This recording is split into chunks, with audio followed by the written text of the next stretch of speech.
বিসমিল্লাহির রহমানির রহিম। প্রিয় শিক্ষার্থী এবং আপনারা যারা দেখছেন ও শুনছেন, সবাইকে স্বাগত জানাচ্ছি। মোহাম্মদ মজনু মিয়া, প্রভাষক পরিসংখ্যান, বেলকুচি সরকারি কলেজ, বেলকুচি, সিরাজগঞ্জ। প্রিয় শিক্ষার্থী, আজ আমি দেখাবো প্রথমে স্বাভাবিক সংখ্যার বেদাঙ্ক কিভাবে, গড় ও বেদাঙ্ক কিভাবে নির্ণয় করতে হয়। আজ আমি দেখাবো প্রথমে স্বাভাবিক সংখ্যার গড় এবং বেদাঙ্ক কিভাবে নির্ণয় করতে হয়। আমরা জানি প্রথমে স্বাভাবিক সংখ্যা 1 2 3 আপ টু n। আমরা জানি প্রথমে স্বাভাবিক সংখ্যা 1 2 3 আপ টু n।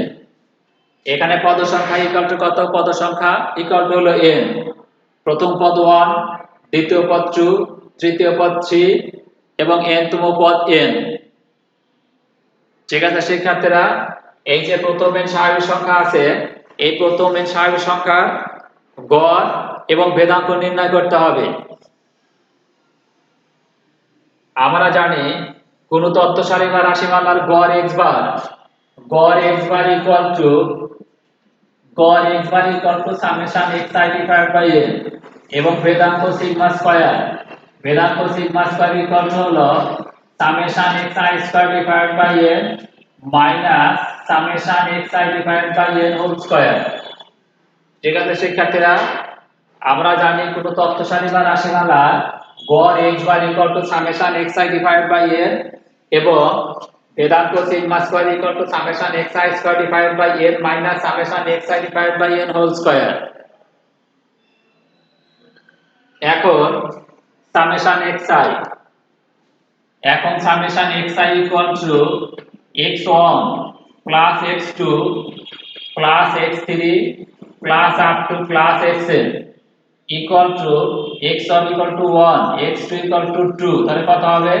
যে 1 plus 2 plus 3 plus up to plus n।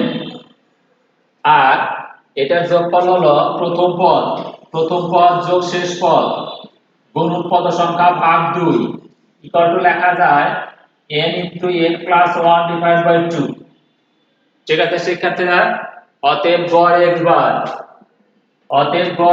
Equal to কত হবে দেখো? Summation xi divided by n equal to n into n plus 1 divided by 2 divided by n equal to n into n plus 1 divided by 2 into 1 by n, কেটে দাও nn। তাহলে কি থাকবে এখানে?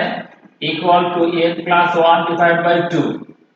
অতএব প্রথমে স্বাভাবিক সংখ্যার গড় x bar equal to n plus 1 divided by 2। ঠিক আছে শিক্ষার্থীরা, আচ্ছা এবার দেখো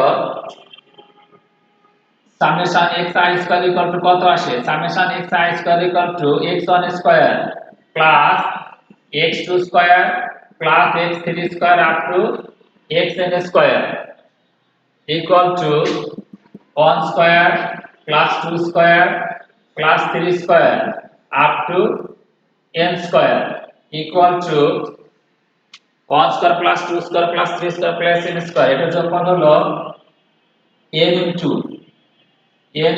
n plus 1 2n plus 1 divide by 6। এখন ভেদাঙ্ক সিগমা স্কয়ার, তাহলে দেখো এখানে কি পেলাম আমি? সামেশন xi ইকুয়াল টু হলো n into n plus 1 divide by 2 এবং summation xi square equal to হলো n into n plus 1 2n plus 1 divide by 6। এখন আমার কি করতে হবে? ভেদাঙ্ক নির্ণয় করতে হবে। আমরা জানি ভেদাঙ্ক sigma square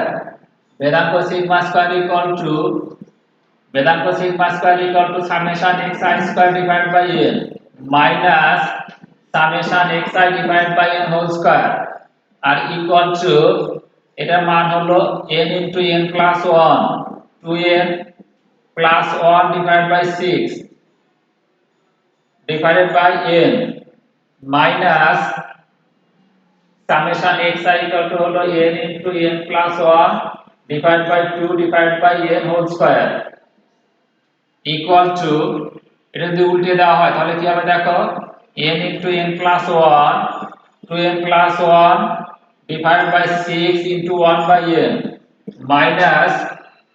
minus n into n plus 1 divided by 2 into 1 by n whole square। কেটে দাও n n, এখানে n n কেটে দাও, তাহলে কি থাকবে এখানে দেখো, এখানে থাকে n plus 1 into 2n plus 1 divided by 6 minus n plus 1 divided by 2 whole square equal to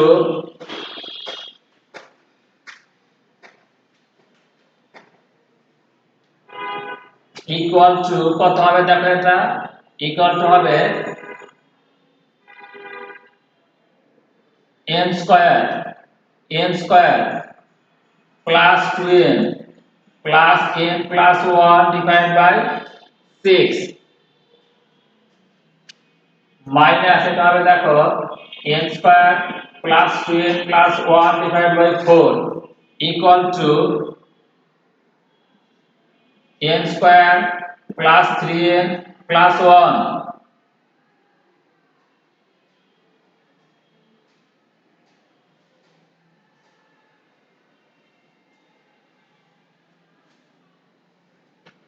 divided by 6 minus n square plus 2n plus 1 divided by 4 equal to লসাগু হলো 12 equal to কত আসবে দেখো, 3 4 12 3n square 2n square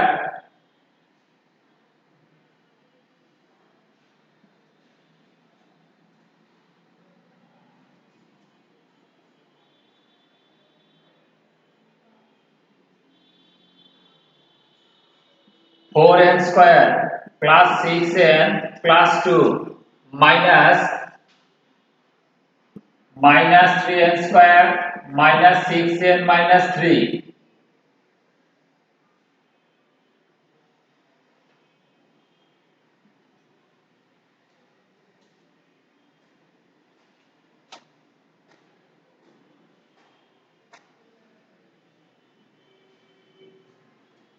equal to 6n কেটে দাও, কি থাকে এটা দেখো 4n square minus 3n square কত হবে, n square 2 minus 3 minus 1 divided by 12 অতএব ভেদাঙ্ক কত আসলে দেখো এখানে, যে ভেদাঙ্ক sigma square equal to n square minus 1 divide by 12 আর গড় পেয়েছি কত, গড় x bar equal to n plus 1 divide by 2 এবং ভেদাঙ্ক sigma square equal to n square minus 1 divide by 12।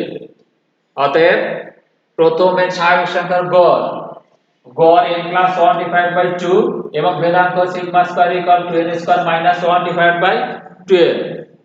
ঠিক আছে শিক্ষার্থীরা, আজ আর নয়, আবার আগামী ক্লাস দেখার আমন্ত্রণ জানিয়ে আজকের ক্লাস আমি এখানে শেষ করছি। ধন্যবাদ সবাইকে।